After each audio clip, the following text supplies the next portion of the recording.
Dave, I don't know you, but you are my favorite person in the world right now because I was trying to remember to record and I kept forgetting. And because you reminded me, now we are recording. And it literally would not have happened if you had not done that. So please know that you are very much appreciated for that purpose. It doesn't take much with me, guys. I would like to start by asking Stephanie from Main Soul to go ahead and to introduce her services. Hi, I am Stephanie from Main Soul. I'm happy to be here tonight, happy to answer any questions and provide what clarification I can. And I am going to fix the last piece of the issue here, which is Trini needs to be a co-host. We all knew there was going to be one more issue, right? Trini, you will now be able to mute and unmute yourself at will. Thank you, Stephanie. We've had Jessica from GT introduce herself. We've had Alma introduce herself. David from Cambrian, can you please introduce yourself?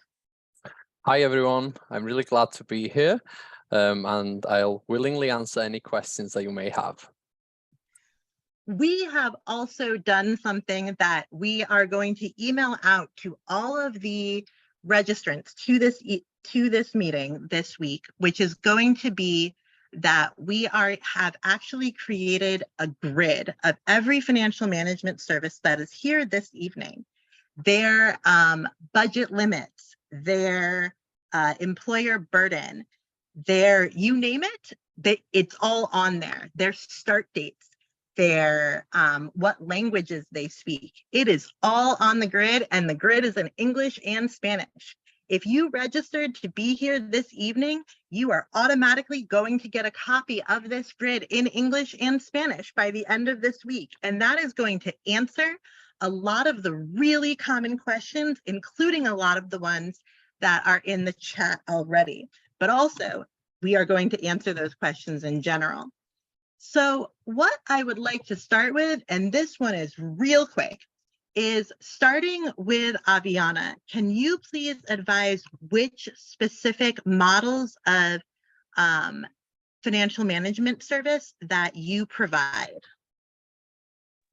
Yes, and just to confirm, I'm only answering in English. Yes, we actually have the translator now. I knew I'd get there eventually. All right, so we offer the bill payer model and the co-employer model. Thank you, Aviana. Can I have GT Independent answer that next? Sure, absolutely. We offer support for all of the models, bill payer, co-employer, and sole employer. And if I can add, we do not have a cap or limits for budget.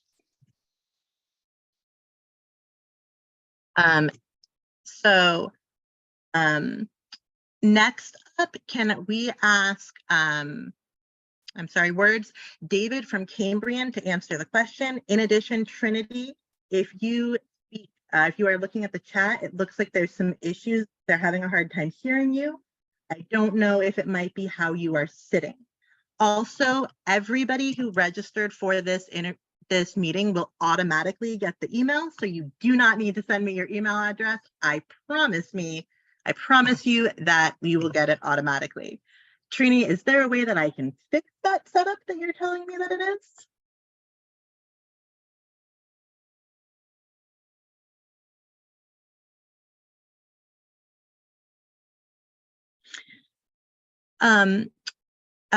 David, while we're working on that, can you provide which models Cambrian provides? Of course. So we're providing support for co-employer and bill payer participants. And I'd like to add too that we don't have any more limits per se on the budget size. We just take them case by case. And thank you, David. And just so everybody does know, unfortunately, this is the best that we can do with the interpretation. But one thing I can add is that it's really important to click mute original audio. That is something that I forgot. If you click mute original audio, that may fix any of the issues that you are having. Stephanie, did I ask you to go yet? Not yet. Okay. We also provide all three model types, co-employer, sole employer, and bill payer. We do not have a cap on budget size.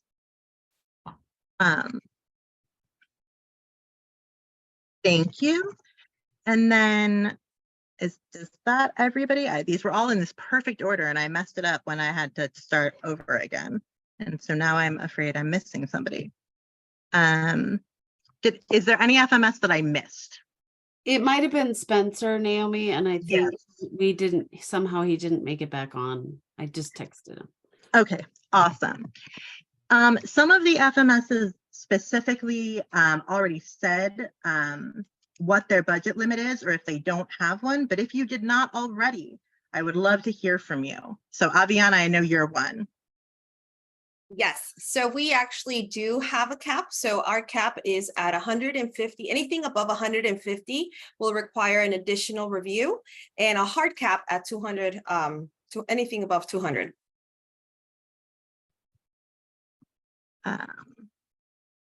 Was there any other FMS on the call that did not already answer the question of what your budget cap is?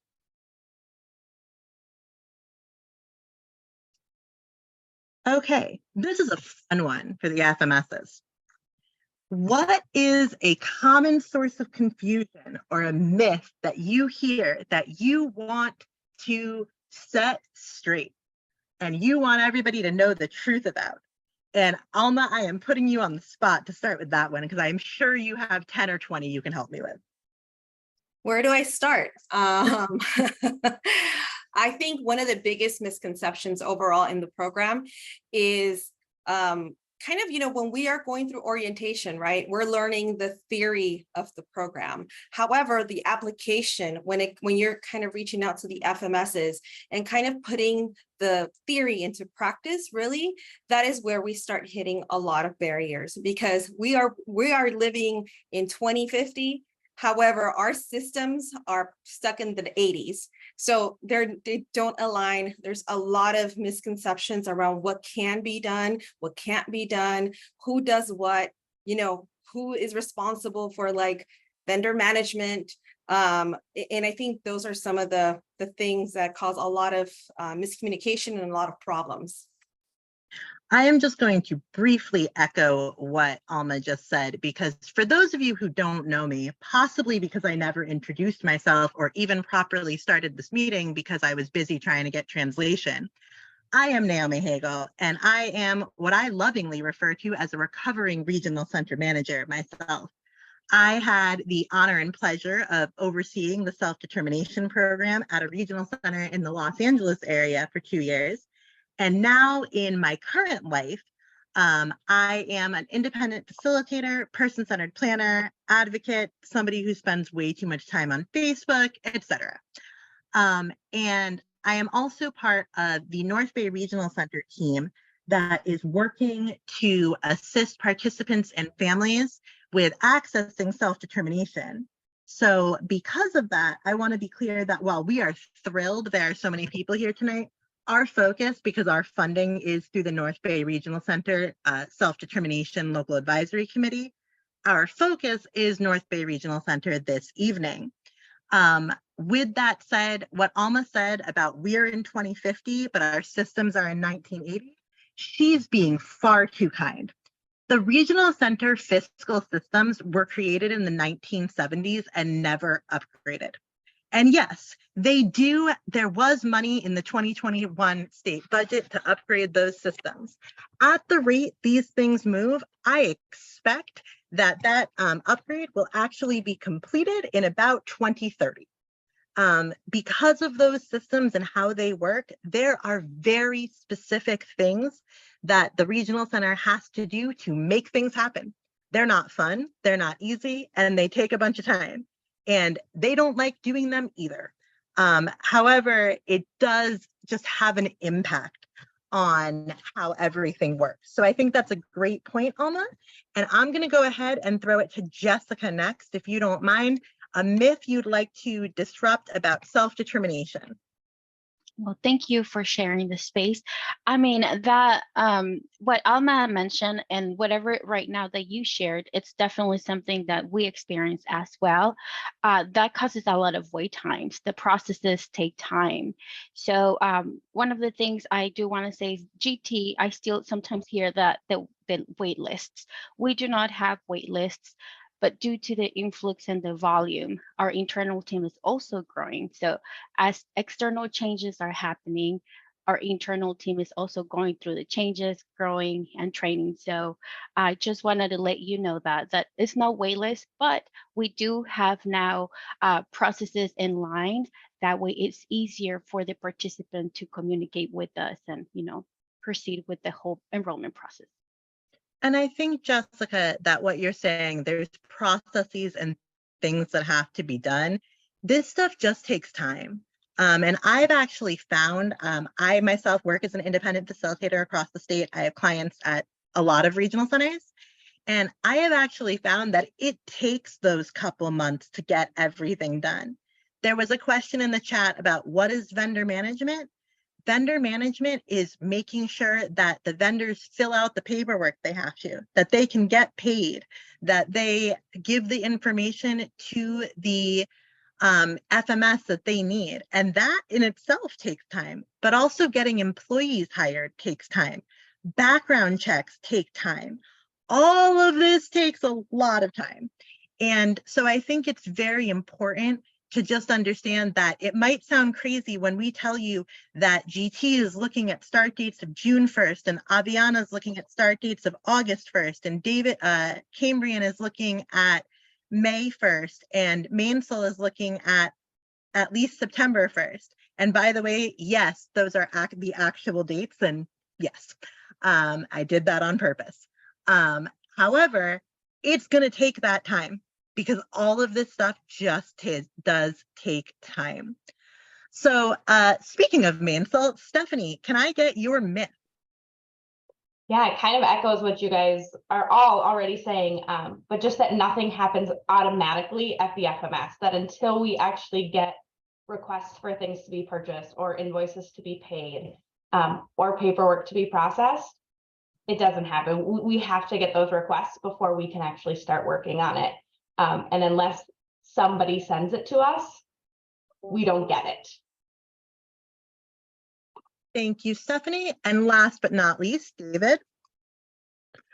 I think that one of the biggest challenges is actually getting the regional centers to update things on time. Say that there's a movement of funds between one service code to the other, or if there's a need to credit something back, those things take time, and sometimes a participant don't realize that we can't act until a new live POS is in place. I think that is one of the biggest challenges that we are currently facing in these weeks. And just to translate from regional center, because not only do we have English to Spanish translation today, we also have the typical English to regional center, which is its own language, and self-determination is a dialect of that language. A POS is a purchase of service request, and the regional center has to do it, and they have to edit it every time you move even 1 penny from one place to another. And being realistic, it probably takes 15 to 30 days for the regional centers to do this. So with that said, I would also like to go ahead and, starting with Aviana, are there any service codes or services that your agency does not provide support for?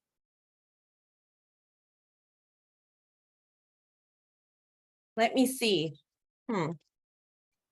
So anybody who has a clinical need, we can't support, under like co-employers. So for example, if you are a parent or, you're a participant with like a G2 trach vet, or you have, any clinical needs, we cannot support you under the co-employer model. However, we can only support you on the bill payer model.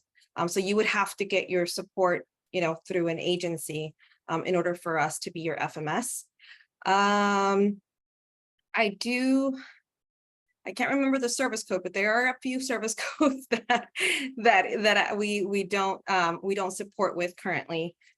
Let me pull out my list. It looks like live-in caregiver is one of them, and I Okay. know for sure that one of yours is out-of-home respite. So out of home respite. Okay, so for sure the living care provider. Let me see. Give me an example of out of home respite. If I have a camp, for example, and I put it under code 311, you're going to tell me to put it under code 331 for community integration supports. And your staff will do that. Also, if my FMS agencies can do the same things that they did for me the first time I tried this plan and put the name of their agency in their name, that would be amazing. We can't do it because we made you all co-hosts, so you can only change your own names. Does any other FMS, while Alma is looking it up to see if there's anything besides out-of-home So, respite? Go ahead, Alma. Naomi, Yeah. I think what we do typically, like for this, the out of home service code, is we will verify with the regional clerk, because ultimately they're the payer, right? So we want to make sure that that's what they intend. Although we typically see out of home respite as such as, you know, camps and things like that under 333 or 331. You know, we typically will suggest that to you as the IF, that's the independent facilitator, like, hey, we typically see this. Are you guys sure that you guys are approving it this way? But we should be able to support with the out of home respite stuff. Sounds like a plan. Not what I was originally told, but here's a fun fact. This program is always changing. And because this program is always changing, things are always changing with it. You just kind of have to roll with it. Stephanie, does Maine still have any codes that are not supported? No, we support all service codes in self-determination. And for those participants that use the services that Alma was referring to, we can support those, what we kind of refer to as like nursing level tasks in the sole employer model or bill payer model. We also cannot support that in a co-employer model.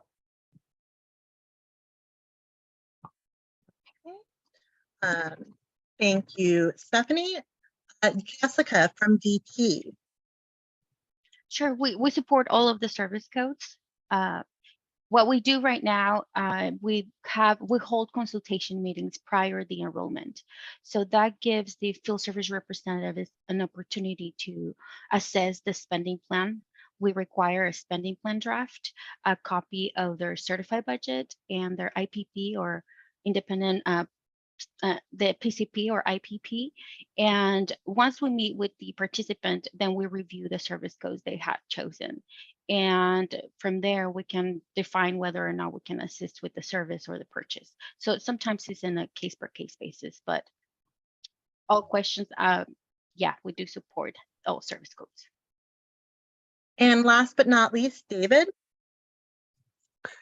The only ones that we don't support is anyone that has clinical needs, so G tubing and that sort of thing. I don't know what the service codes are specifically, but anyone that requires those services, we won't be able to support them. And okay, so thank you, David. And I think that Jessica brought us to a really great point. So Jessica, putting you on the spot, because that is my favorite thing to do. Jessica, can you tell us what GT requires in order to schedule an interpretation? Sure. So GT requests that the participant who's interested in FMS services with GT to first be in communication with your field service representative. You can either also reach out to me or Mr. Russell Jones, our Director of Services, and they'll direct you to the adequate, the assigned field service rep. You will need copies of your IPP or your PCP, copies of your certified budget, and a copy of your draft spending plan. Once you have all those three together, that is the time that you get to talk to your field service rep and set up an appointment. During the consultation meeting, we will review the model you chose, the services that are on your spending plan, and whether or not GT could be a good fit for you as an FMS. And then we will disclose at the end of the meeting your enrollment date. And as you had mentioned before, Naomi, my peers have different start dates from myself. Everybody has different regional centers and different processes. So whenever you do have those 3 documentation, I highly advise that you get in contact with us so that we can meet with you as soon as possible. Hey, Naomi, can Yes. you give a quick definition of co-employer versus sole employer? We have a couple people who are new to SDP that are asking in the chat.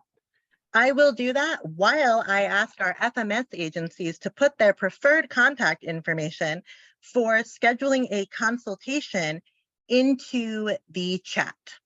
I also do just want to reiterate that we're going to try to get to as many questions as we can today. However, we're not going to be able to get to everything, honestly, and we're not going to be able to get most likely to specific or case specific questions. There simply isn't enough time. And, this meeting, while we are so glad everybody is here and so grateful everybody's here, we also are funded by the North Bay Regional Center Local Advisory Committee. So we are focusing on that regional center mainly this evening. With that said, in brief, the financial management service is your one required vendor. That means they have to have a contract with the regional center, and you have to have one of them in self-determination. However, you do get to choose to some degree which vendor you use. In the sole employer model, you have what is known as an employer identification number, and you are the employer of record. You have the most control over your services. However, you have the most work and the most liability as well, to be honest, because that's the responsibility piece that also comes from the orientation. In addition, the co-employer model, on the other hand, is similar to respite in the traditional system. The respite services and the co-employer model, the financial management service serves as the employer of record. This means that they have all the liability. This means that when the person is completing their tax forms and receiving their W-2s later in the year, they are receiving it from the financial management service.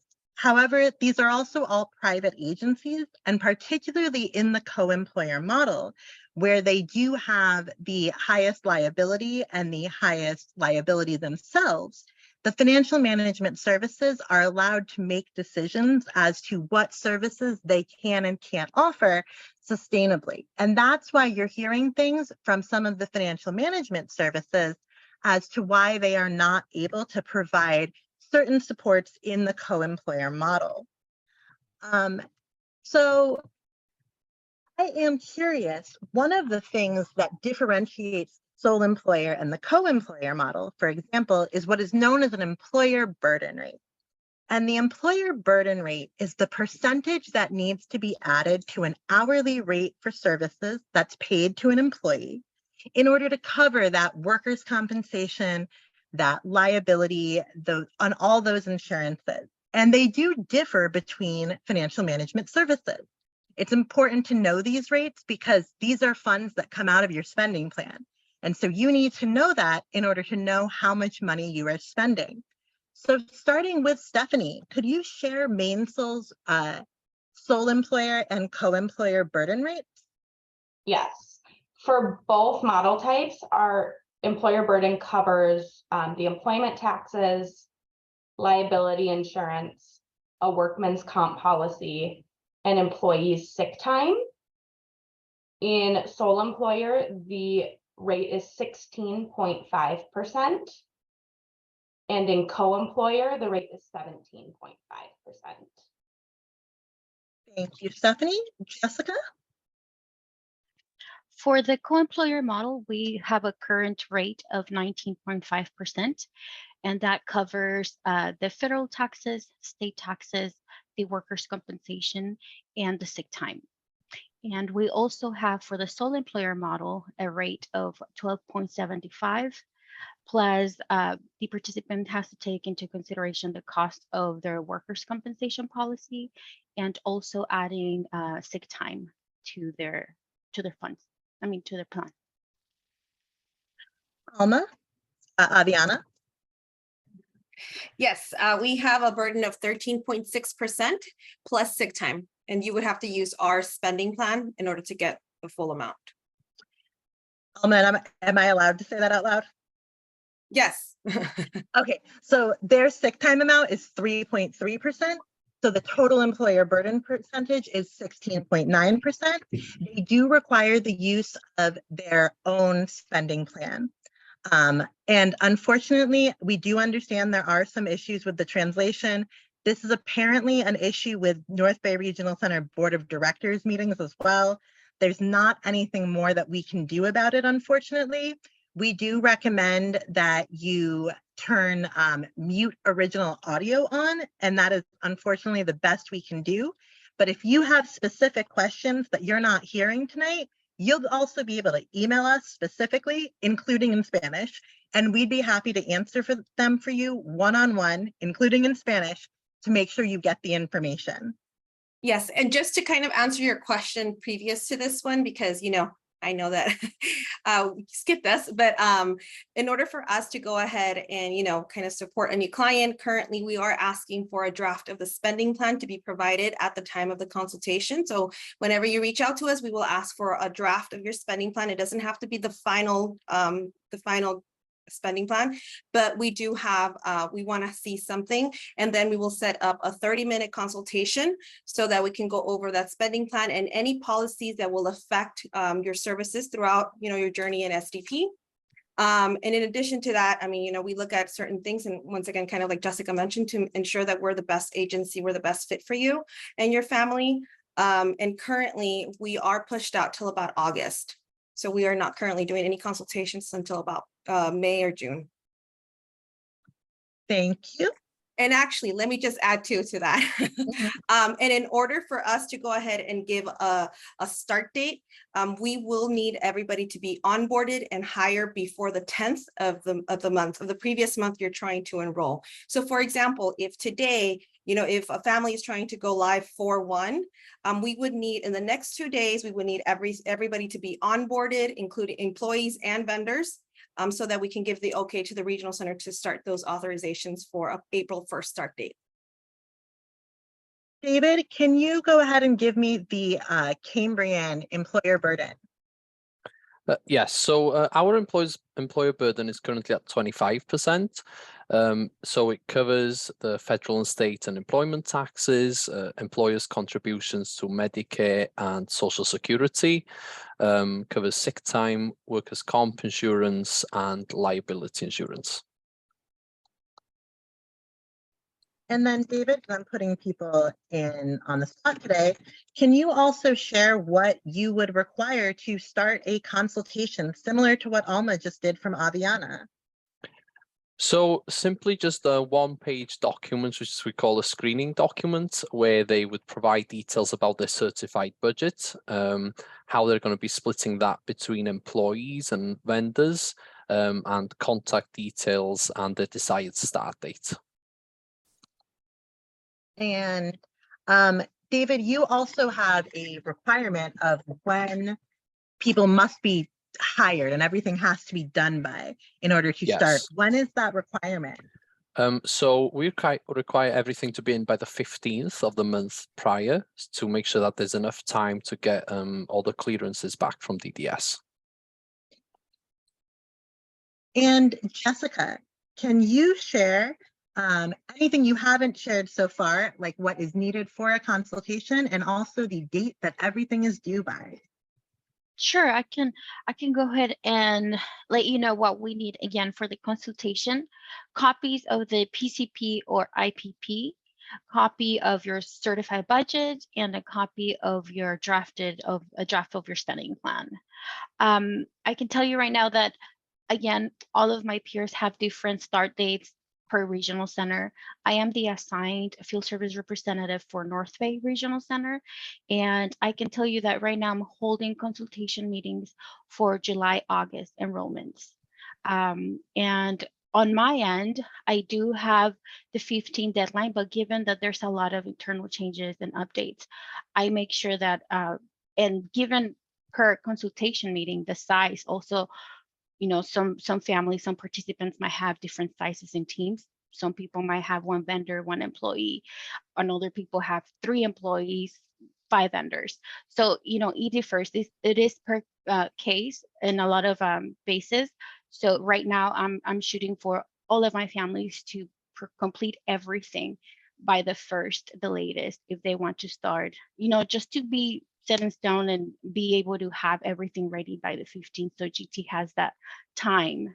We're talking about time before, processing time and everything. So given if there's a hiccup or someone made a mistake in the documentation, or there's things or changes needed to be updated, we want to be sure that we still have that time to make those adjustments before, that deadline. So on my end, I'm procuring that my participants get everything together by the 1st, so that I have that time to review everything with them before they start. And I can also reiterate what Jessica is saying, because I can tell you that in Southern California, with the participants that I am working with, GT is requiring that everything is done by the 10th, the 8th, the 9th, and telling me it's going to get earlier. So you can expect that it's going to be about 3 weeks to a month earlier that you have to get everything done. And then Stephanie, so I feel like you guys have a little bit of a mysterious process. So please tell me all about it. Yeah, so we do not require a consultation. We operate on a wait list. Currently our schedule is out for the wait list through the rest of 2023. We do consultations on an as needed basis. And then about 2 months prior to your anticipated start date is when we begin the enrollment process. We ask that the regional center have your spending plan and authorization to us by the 15th of the month prior to services starting. As far as your vendor paperwork and employee paperwork, we do not have a deadline on that being received. But if it's not received with, by the 15th to ensure there's enough processing time, it may just delay when your staff can start. So if your spending plan starts April 1st, but you don't submit your vendor paperwork or your employees paperwork in time for that to all get processed, your self-determination program may be able to get started, but you'll have a delay in those staff or vendors starting. Thank you, Stephanie. That is super helpful information. I think that this is a great question, and it speaks to some of what was asked for in the chat. So in the co-employer model, for those of you who don't know, the law states that anybody who is performing direct care for a participant or family, or a participant rather, must have a new background check completed through what's known as a live scan. However, some of the financial management services, particularly in the co-employer model, have more stringent requirements for the background checks and the live scans. So going around each of our FMSs, since each of them does offer the co-employer model, I'd like to ask you what your agency's requirement is for live scans. And I'm going to start with Alma because she can read my mind and she knows exactly what I'm actually asking. So even if it doesn't make sense to some of you, by the time she's done, you'll know what answer I'm looking for. Yes, thank you, Naomi.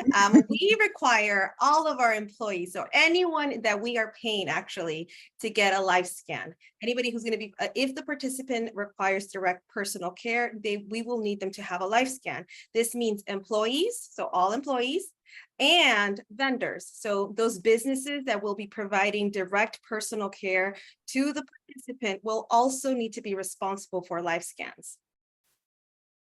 And Alma, does Adriana, I'm sorry, I will make Spencer a co-host as well, since I know that's what I'm going to ask Alma a follow-up question to go ahead, yes, please. What if someone has done a live scan with another FMS? Do you accept that? Yes, we actually communicate and we can get that information transferred if the FMS is responsive. So thank you. We will need them to cooperate. And Alma, I'm putting you on the spot on this one to give me kind of a personal answer, but why would a financial management service in the co-employer model require everybody to complete a live scan, even if the law only says direct care providers? Well, the co-employer model, we share liability with that participant and we have to protect the participant.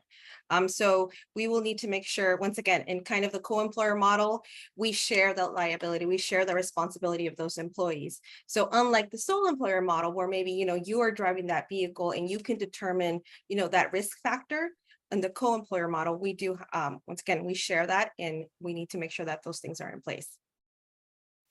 Thank you, Alma. It boils down to liability. And I just want to remind everybody here that because the way that the law was written, that financial management services are being paid a maximum of $165 per month for all of the services that they are providing to each participant.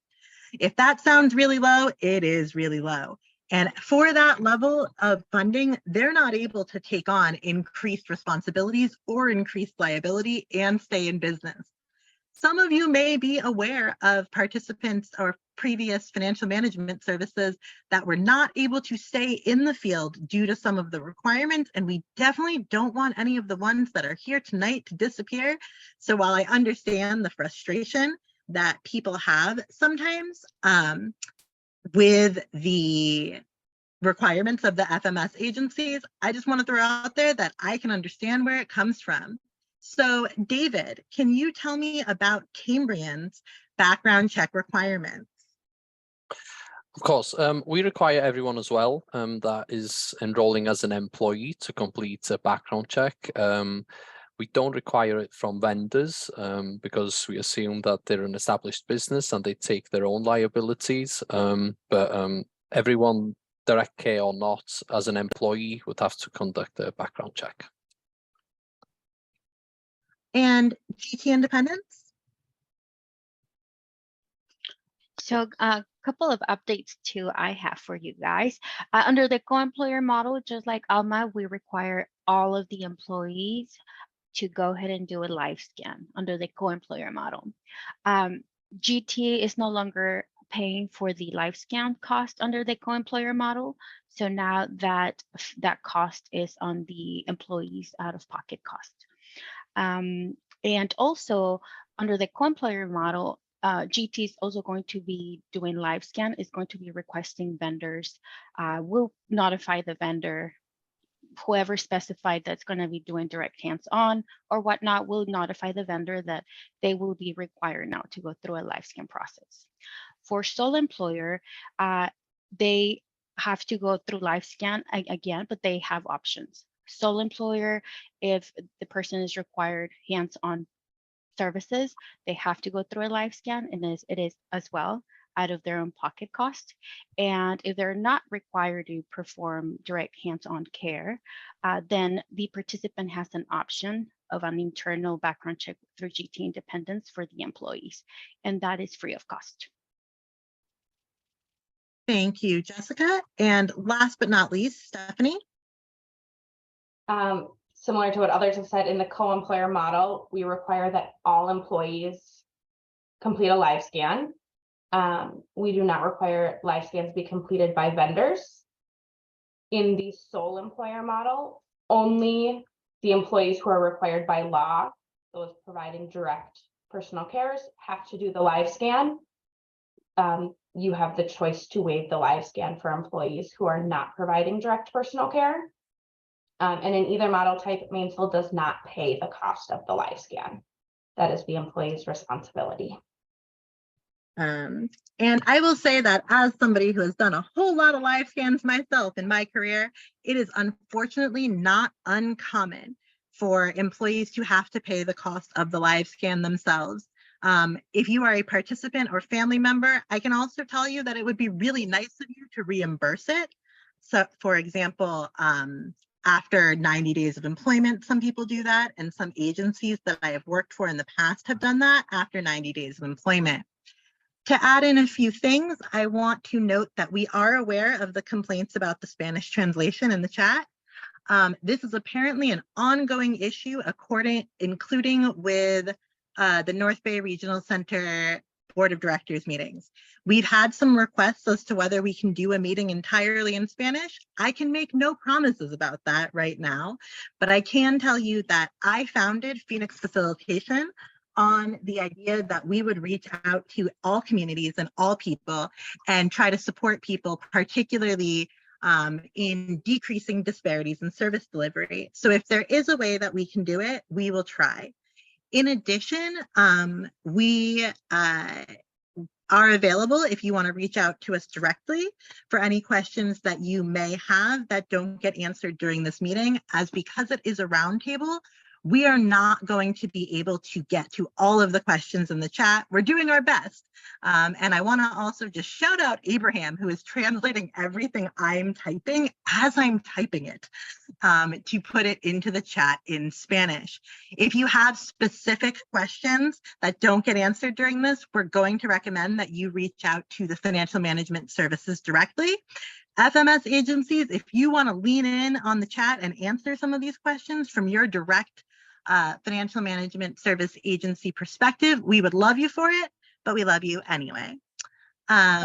Naomi, can I add yes. something too in regards to live scanning those vendors or those businesses that are going to be supporting participants with direct personal care? It is not an Aviana policy. This is actually something that we confirmed with the department, so with DDS, and we have been confirming year after year because we have misunderstood what they mean by, you know, by certain directives and certain kind of responses that we get.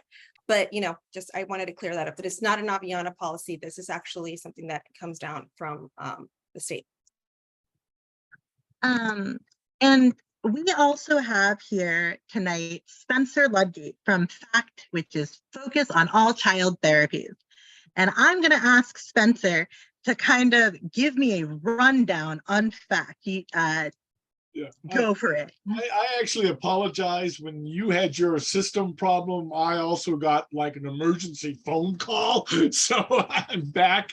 FACT, Focus on All Child Therapies. We are actually a provider of traditional services since 2000. So for over 23 years now. SLS, community integration, tailored services, 102 service code. For us, working with Westside Regional Center, becoming an FMS sort of seemed like a natural transition with our organization. I will sort of add, as you were talking about in your previous question, since we are a provider of traditional services, since we have to, because of that, do the live scan, do TB tests and whatnot, we require that for other employees through the FMS, whether it's COLE or SO, simply because we don't want to have our hands slapped because we should have known better. Because of our 20 odd years services in that. And we approach our model with our employees a little bit different. We're actually bringing on a manager who just simply manages the employees just like they would if they were employees in our traditional services. Again, we sort of feel that there's going to be an incident somewhere with an employee in self-determination who behaves badly, and I'm not saying behaves badly in a severe criminal abuse situation. I'm just saying behaves badly, like maybe takes the participant to a scary R-rated movie and shouldn't have. Maybe the mom says, yeah, it's okay, without realizing it's Scream 4 that's coming out, and the kid then the young adult gets all confused, with the Scooby-Doo mask wearing guy running around threatening people. So we put in that layer of management. So we have a resource that somebody can go to. It's like, hey, the participant wants to do this. Is this going to be okay? Because again, we honestly feel that an FMS somewhere is going to get sued by a mom who doesn't realize that saying, yeah, okay, take the kid to the movie meant that the kid's now distraught for a week because it was an R-rated scary movie. Spencer, Yeah, which models of FMS do we offer? Do you we offer all three of them. We offer all three of them. Yeah. And what is your employer burden rate for your co-employer and your sole employer? Pop quiz. We're actually in the process of recalculating that. And part of the recalculation is to include, the $200 odd that, if you spread it over a year, it's a fraction of a percent, right? For the TB test, for the live scan and the workplace physical, because we have all our other employees do that as well. So we're expecting to land somewhere between 18 and 20%. Okay. And I actually think this was a great question. So Spencer, I'm going to ask you first and then pop around to each person. Yeah. Do you require in the co-employer model your employees to be vaccinated? Yes, we do, because again, we have traditional services through the regional center, and we operate our employer models just as if they were traditional services through the regional center. So yes, we require the vaccination. And again, we're doing it because we feel that we need to, because of our 20-year relationship with Westside, our 20-year relationship with Lantern. Thank you, Spencer. David, from Cambrian, do you require the COVID-19 vaccination in the co-employer model? No, we don't anymore, but we do require them to either send in the COVID card or a declination form so that we have the status on file in case of future need. And Alma, for Aviana? We leave that up to the parents. So they're the record keepers for that. And by the parents, you totally mean the participants, right? Yes, the participants, parents, person in charge. Thank you. And Jessica from GT? Same as Alma, we leave it up to the participants. We respect their decision on that sense as shared employers. And last but not least, Stephanie? In the co-employer model, we follow whatever is currently in the state mandate. And so based on the information right now is that employees submit either their vaccination records or their exemption. And as that gets updated at the state level, we update that as well. Okay. And this next question is specifically for FMS providers that provide sole employer. Now, when I first started working at a regional center and I was told about sole employer, I was like, I couldn't do that. That's too much. It sounded really scary to me. And then I learned, and just being really transparent, I learned from GT Independence that it was not as scary as I thought it was. And one of the reasons it wasn't as scary as I thought it was is because they provided some of those insurances. So this question is specifically for Stephanie from Mainsol, Jessica from GT Independence, and Spencer from FACT, starting with Stephanie. Does Mainsol provide any of the required insurances for the sole employer model? Yes, included in our employer burden is a workman's comp policy and a liability insurance policy. So it is the same policies that we provide in the co-employer model that your employees are protected under in the sole employer model. Jessica from GT. Here at GT Independence, we help participants the same way we help with the co-employer model. You guys get the same support as well as added support to get you, if you do not have a workers' compensation policy, then we will help you with that as well. We have our network and we have connected with our brokers. So the same workers' compensation that GT uses for co-employer, then we still have that venue to help you get your own policy for your own team through this same broker. So during the enrollment process and the documentation, we pretty much help the participant, and we'll also, we'll see through Zoom if you guys have any questions, comments, concerns, and we'll digest the information together. So yeah, we'll help them all the way from point A through point Z so that whenever you start the program, you have that workers' compensation policy with you, just like you would have it for the co-employer model as well. And Jessica, just to be clear, participants can choose to use the insurance that GT offers in the sole employer model if they want to, but they can also get their own insurance, correct? Correct. That is correct. Mhm. Naomi, sorry. there's a Yeah. question in the chat about which FMS agencies offer health insurance. So maybe they can all. As soon as we finish up with, I think it is Mainsel, or Spencer needs to answer this question about whether I'll they actually offer insurance. answer both. How's that sound? So I'll kick Wait, off the other. Spencer's going to start us. So our policy is similar to Mainsel, through the sole employer. We've got it all bundled up. Workers' comp rates are pretty much set by the state of California at the percentages. So it's real easy, a participant or their circle of support couldn't match our rates because they don't get the volume discount that we get. So that's included. Health insurance, that is something we're not including simply because it's how can we put this? Individual health insurance policies are anywhere from $250 a month to $1,000 a month, depending on who is picked in a cafeteria plan.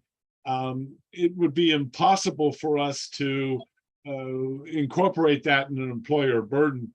And I think the sticker shock of seeing what our cafeteria plan would be for their rates would probably just make jaws drop. Let's just put it that way. So the exchanges will benefit more towards somebody looking for health insurance through that method. And Spencer, to clarify, does FACT also not offer health insurance in the co-employer model? Both, exactly, both. And GT Independence, can you share with us your health insurance policies? Sure. So under the co-employer model, after the participant enrolls and their staff, any full-time staff will get a notification from HR after their 90 days of work. They'll be presented with the options of insurances and policies. After the employee chooses a policy, then HR will communicate with the participant, and they'll disclose the costs. And if the participant needs to update the spending plan, then that would be the followed task so that it covers the insurance costs for the employee. For the sole employer model, oh, and let me go back that was full-time. Part-time employees for co-employer model, they offered benefits as well. That would be after 1 year of work.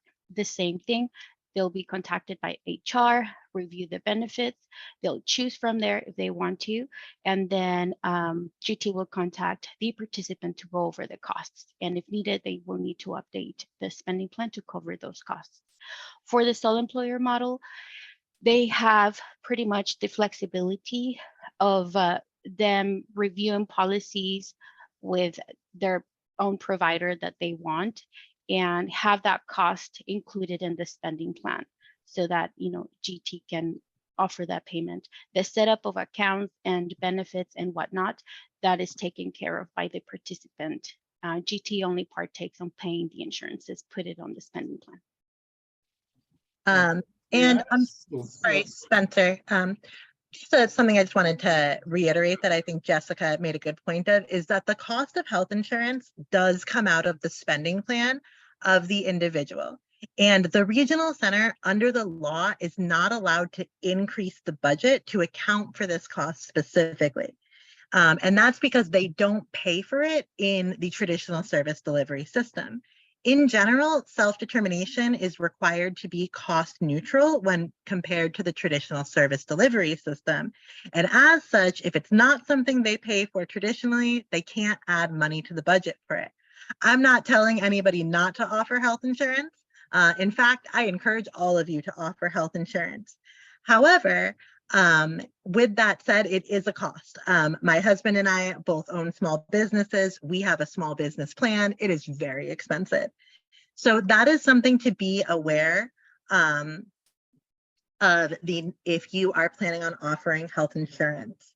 And Spencer, what were you saying? I'm so I sorry. was to going to interrupt ask you. Jessica a question, and this also pertains to the other FMSs that do provide health insurance.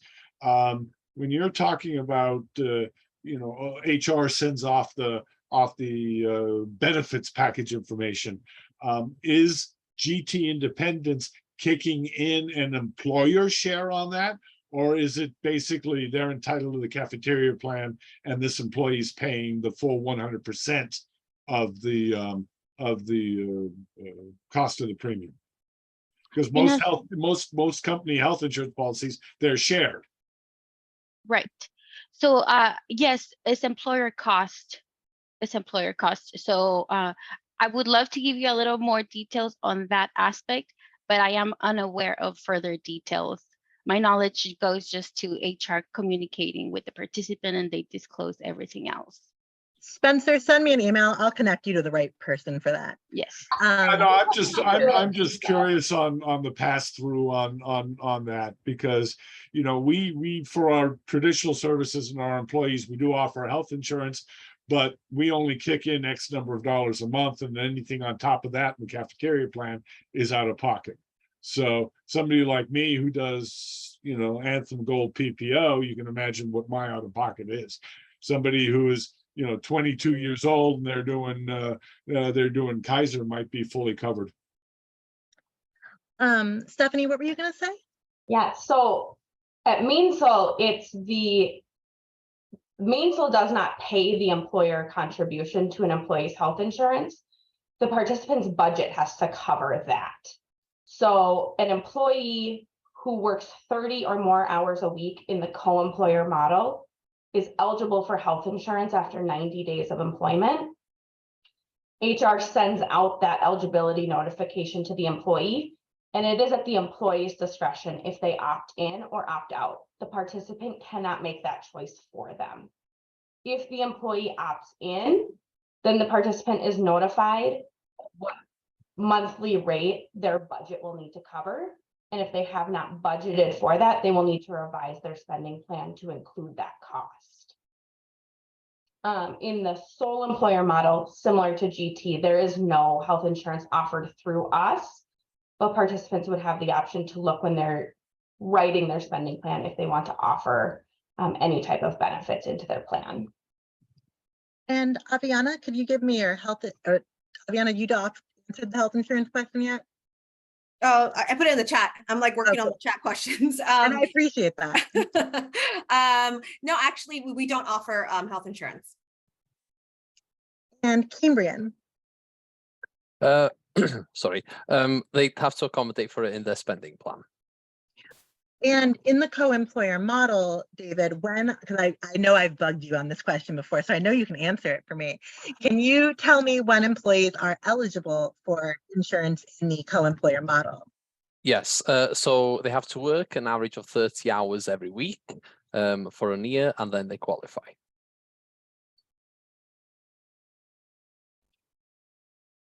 And thank you all for sharing that. The next question that we are going to ask, I think that this is a common one. So one of the things that freaks some providers out regarding self-determination is they are getting paid a different way than they're used to. It's a third-party payment system, and people are not used to that. So what paperwork is required from a vendor, a business, somebody who is going to be paid as an independent contractor or 1099? What requirement do you have for that paperwork to be completed in order to pay those providers? So Alma, putting you on the spot because you again know what I'm asking. What specific paperwork does Aviana require? So we will need to first confirm that the independent contractor is indeed an independent contractor. So we typically, kind of will ask some questions about the scope of what they're doing. And then, we will have them do what we call an ABC test. And then they will be considered a vendor or independent contractor. In addition to that, once they've been classified as an independent contractor, we will need them to complete our vendor enrollment forms, which include, an attestation saying that, whether they are going to go ahead and provide direct personal care or not. Business licenses or certificates, depending on the service code that they will be providing, and also W-9 form and direct deposit form if needed.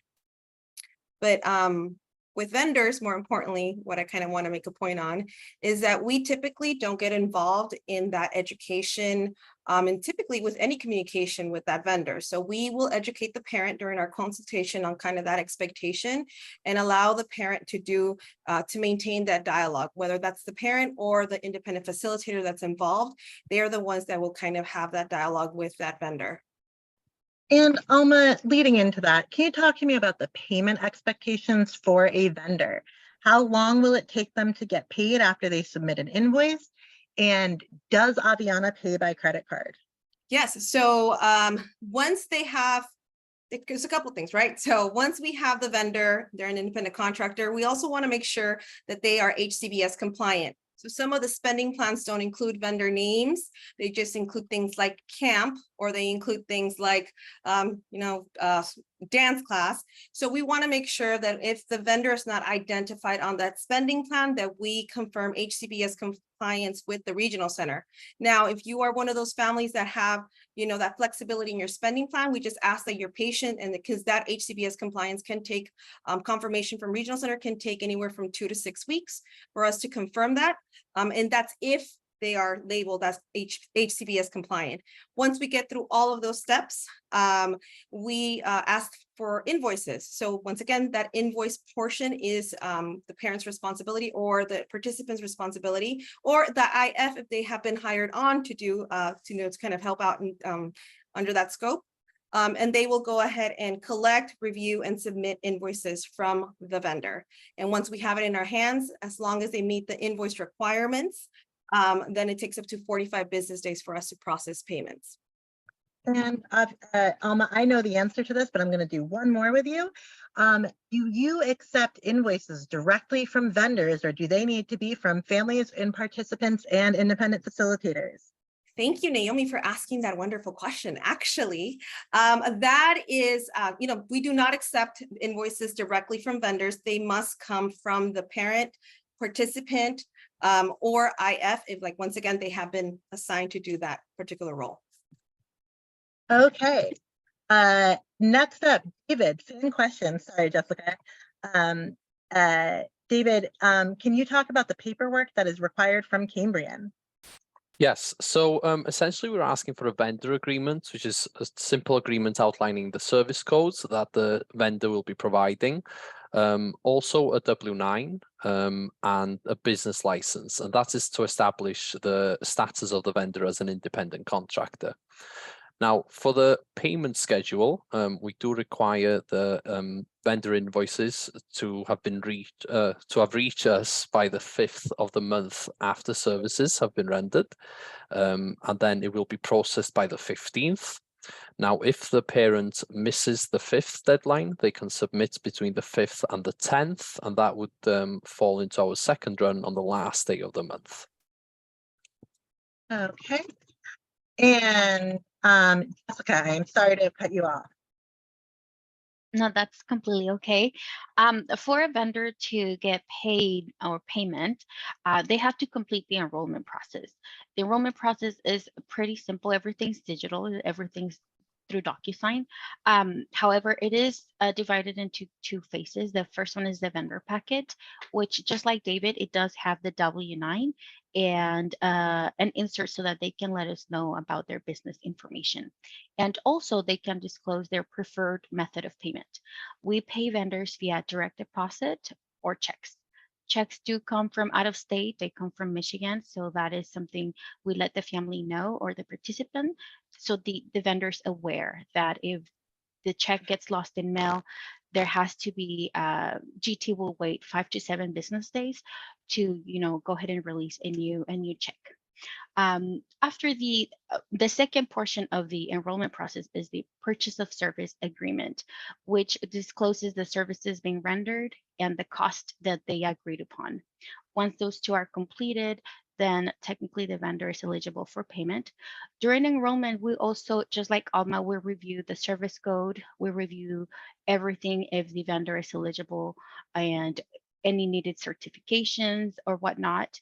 We'll be reviewing that during enrollment, and it would be required to submit those certifications or anything needed prior completing the enrollment so that they are eligible for payment as well. The payment method is via email invoicing. The vendor has to give the participant an invoice. Just like Alma, I believe the other FMS, GT accepts the invoices in PDF format from the participant. If the vendor wants to submit to GT, the invoice has to be already approved. That way GT can reimburse. Otherwise, GT will not be able to reimburse a vendor that submits an unapproved invoice, especially if it's not in PDF format. And Jessica, I am sorry to interrupt you, but when you say that the invoice is already approved, you mean signed by the participant or legal Correct. representative to show that they have approved it. And then once you receive that invoice, when can payment typically be expected by? Great question. So invoices are submitted every 1st and 16th of the month. So the vendor can expect payment on the 10th and 26th. David, you had unmuted. Oh, sorry. Yes, I just wanted to add that we provide payments via ACH, mailed out checks or credit cards. The default position is a mailed out check, but ACH and credit card is available too. But David, you and nobody leaves credit cards on file, right? No, we do not leave them on file. And Jessica, GT does not pay by credit card, correct? No, we do not. And Aviana will pay by credit card in some situations, but some not. And that is a great question to have about your unique services during your consultation to determine whether or not they will be able to. Stephanie. We also have a vendor enrollment packet. The main thing we need returned from the vendor would be their W-9 form and then their optional direct deposit, because they can also elect direct deposit or check. If the vendor fills out their W-9 with a social security number, then we will connect with them to follow up to make sure that they are truly able to be classified as an independent contractor and that they should not be classified as an employee. Invoices can be submitted to us anyway electronically, and we don't have a required format that those are in. We do ask that the participant or their managing party is the one that submits those to us. Similar to GT, if the vendor would like to submit those directly, they need to be signed by the participant.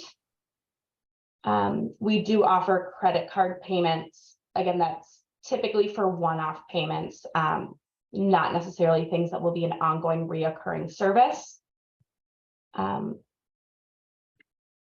And I think something that you touched on there that I think we should just highlight is that California has the strictest employment laws in the country and quite possibly the world. It is really hard to be classified as an independent contractor correctly just about anywhere in the nation. And there's a lot of people who are misclassified. But in California, there is a particularly strong law about this, and it is hard to be classified as an independent contractor. And if somebody is misclassified as an independent contractor when they are supposed to be an employee, it can be a bad time come tax time. And I don't really want to play with the IRS. I don't know about the rest of you. And so that is one of the reasons for those requirements that these FMS agencies have. They're not trying to torture you. They are trying to make sure that they are following the laws.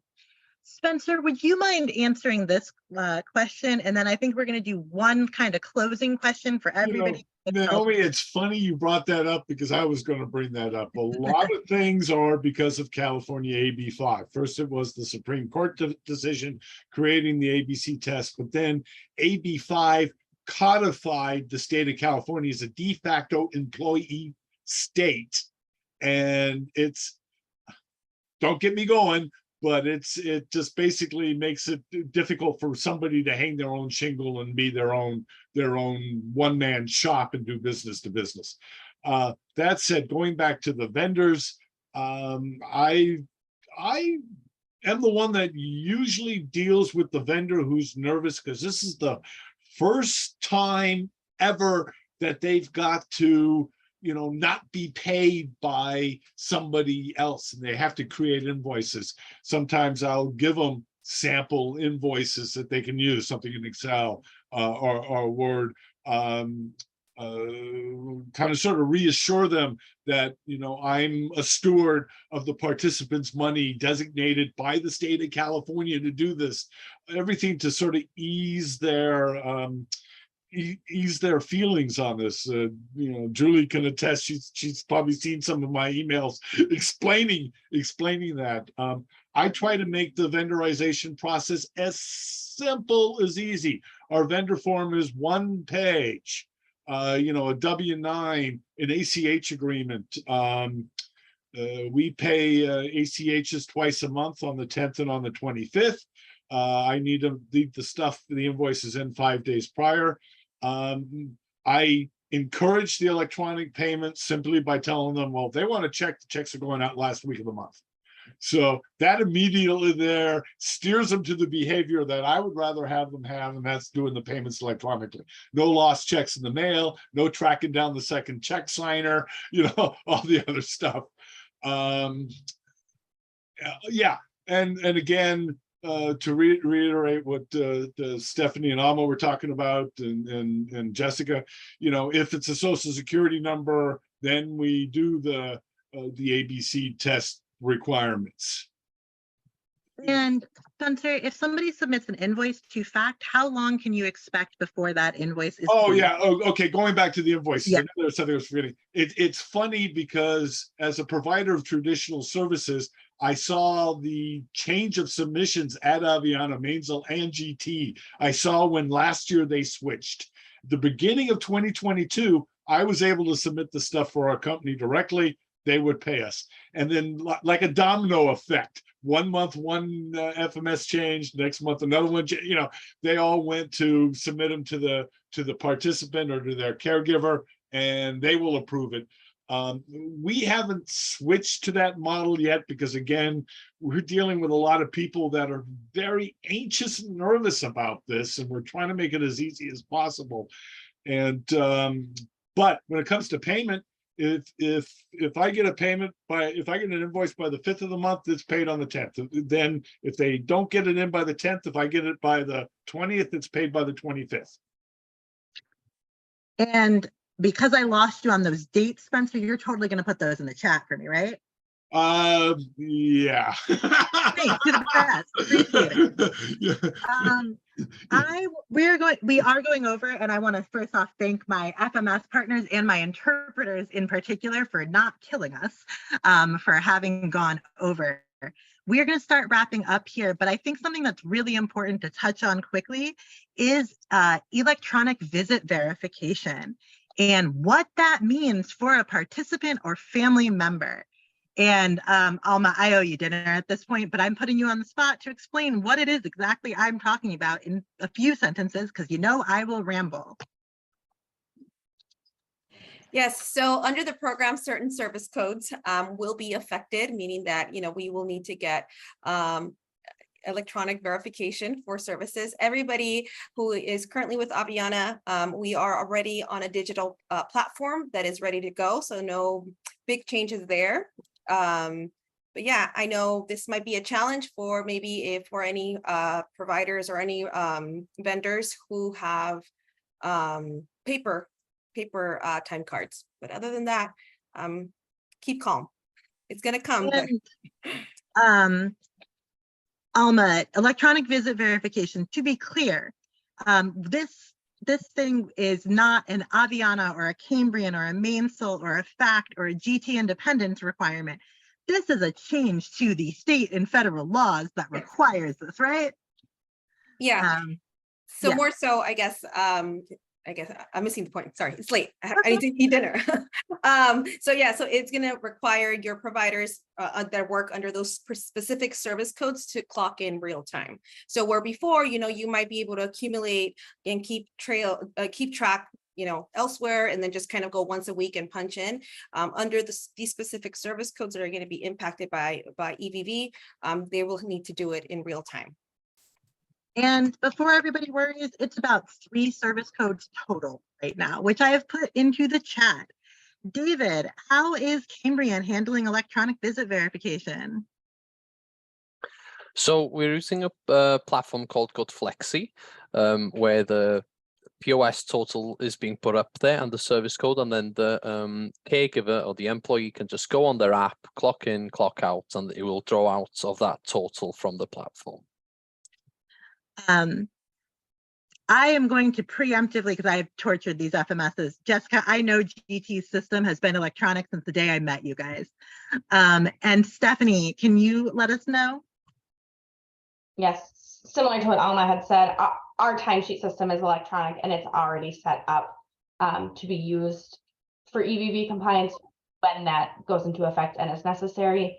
And we are already using that service in other states that already have implemented EVV requirements. And last but not least, first off, huge shout out again to our interpreters, to the participants and families who stuck with us. I wish I could say this translation went better than it did, but I would be lying. And we appreciate you being here. As a final question from each FMS before we sign off tonight, I would love to hear from you each how participants and families can keep track of their budget and make sure that they're not paying too much and they're not overspending, because this is that self part of self-determination and the responsibility part from the orientation that was talked about. And I know it's something people worry about. So Jessica from Mainsail, Stephanie from Mainsail, I just, combined you two, no big deal. How do Mainsail participants keep track of their budgets? We email spending summaries on the 15th of every month for the month prior. If you prefer to get those by mail, you can always opt into receiving those by mail. If you're not receiving them on the 15th of the month, you should reach out to your FMS manager to let them know you're not getting them, but we email them automatically to the participant and the regional center on the 15th of each month. We will not send them to your independent facilitator every month automatically. If you want your independent facilitator to receive a copy of your spending summary every month, you would need to forward that on to them when you receive it. And Jessica, thank you. Oh my gosh, I don't know what it is. I think it is because I just really like you both. What can I say?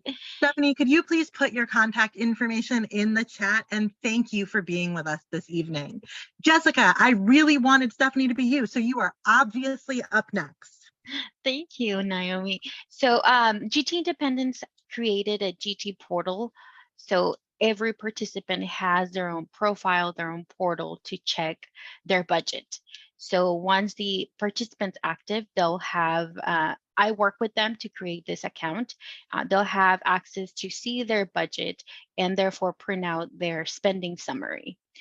This specific GT portal is a little bit different from other states.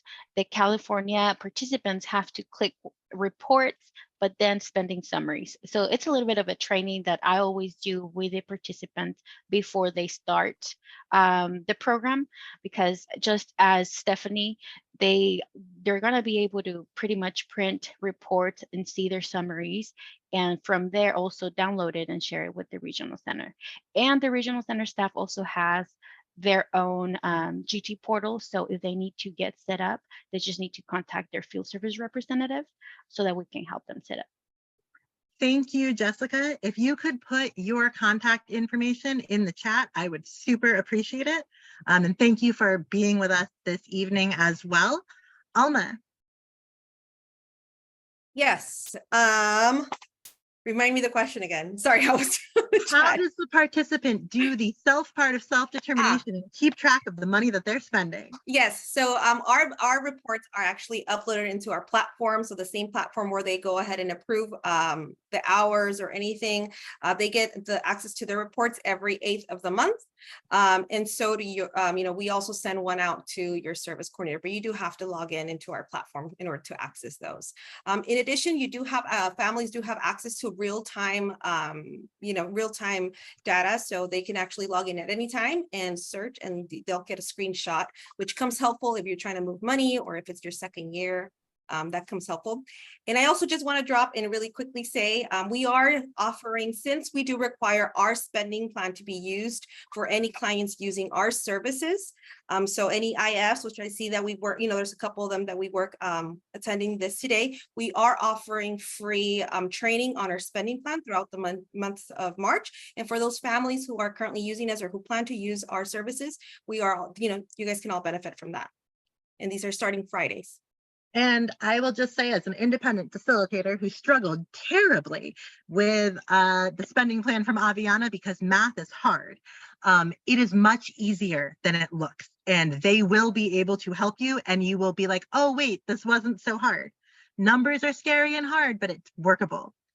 David from Cambrian, how do the participants and families keep track of their spending? We sent out a monthly statement, usually before the end of the month following. And then I think we might have lost Spencer. Oh, no, he's here. Spencer, last but not least, for real, how do participants and families? I'm still here. I didn't have to drop on another emergency. My answer is similar to David's.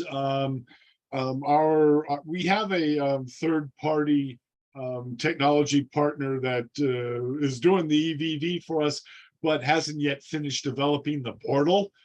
So we basically send out like a matrix, an Excel matrix that is saved as a PDF that shows every month in their budget process what they've spent and what they have left to spend. And it takes us, and it's the third, fourth week of the following month when it goes out, because yours truly here and a couple of assistants are still feeding that data in. And I think that is a wonderful way to end tonight, because what it boils down to is the human piece. I know that a lot of this is super frustrating. The translation did not work tonight, and I was super frustrated myself about that. However, everybody in this program is doing the best they can to try to help you. And I say that because I worked for a regional center, and I know that nobody woke up in the morning at the regional center and was like, I want to make somebody's life difficult. They got into this field because they want to help you. And sometimes they are up against a wall, a brick, a hard place, a law that doesn't work quite yet, but they are trying. We are trying. We are here to help you. They are here to help you. But we want to be careful to the Spencers of the world who are just doing their best. And we're all going to make it better. As a previous self-determination manager, this program is better and stronger now than it was 3 years ago. And I have no doubt that it's going to be better, easier, and stronger 3 years from now as well. Our contact information is in the chat if you need us, and if you have any questions that we can help you with. We thank you for being here tonight. If you would like a copy of the recording, you can email us. You are automatically going to get a copy of a really cool grid that we created that answers most of these commonly asked questions in English and Spanish. This week, if you registered, you're automatically getting it. You don't need to email me. I promise you, you're stuck with me regardless. And we thank you for being with us this evening. Have a wonderful rest of your night, and I'm sure we'll chat soon.